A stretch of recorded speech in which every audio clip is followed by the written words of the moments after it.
দেশে 1-11-এর মতো পরিস্থিতি তৈরি হয়নি, এ নিয়ে ভয় পাওয়ার কিছু নেই বলে মন্তব্য করেছেন উপদেষ্টা মাহফুজ আলম।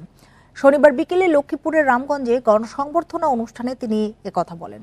এর আগে হাজীগঞ্জ বাজারে এক পথসভায় মাহফুজ সাফ জানান, আগামী নির্বাচনে ফ্যাসিবাদী আওয়ামী লীগকে অংশগ্রহণ করতে দেয়া হবে না।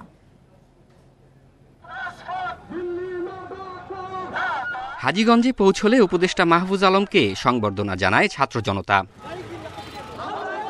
সেখানে পথসভায় অংশ নিয়ে মাহফুজ বলেন, সংস্কার কমিশনের প্রতিবেদনের ভিত্তিতে শিগগিরই রাজনৈতিক দল ও অংশীজনদের সাথে আলোচনা হবে। সবার মতামতের ভিত্তিতে ন্যূনতম সংস্কার করেই নির্বাচন আয়োজন করা হবে।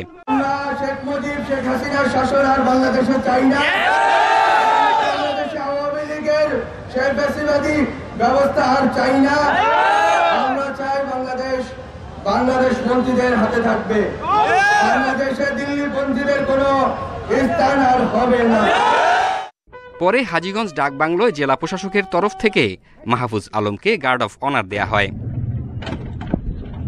এরপর লক্ষ্মীপুরের রামগঞ্জে সংবর্ধনা অনুষ্ঠানে যোগ দেন তিনি।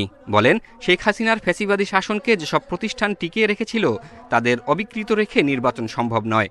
গণহত্যার বিচার না করে আওয়ামী লীগকে নির্বাচনে অংশ নিতে দেয়া হবে না বলেও মন্তব্য করেন মাহফুজ আলম। খুব শীঘ্রই রাজনৈতিক দলগুলোর সাথে ঐকমত্যের ভিত্তিতে আমরা যে সংস্কার না করলেই নয়, নির্বাচনের পূর্বে সে সকল সংস্কার করতে চাই। আমরা যারা ফ্যাসিবাদ বিরোধী শক্তি আছি, ঐক্যবদ্ধ হই, সরকারকে সহযোগিতা করে এই সংস্কারগুলো করার জন্য। দিল্লিপন্থীরা এখনো ষড়যন্ত্র চালিয়ে যাচ্ছে বলেও সতর্ক করেন উপদেষ্টা। তাহলে উপকৃত হবে বাংলাদেশের। জাহিদুল ইসলাম, ইন্ডিপেন্ডেন্ট নিউজ।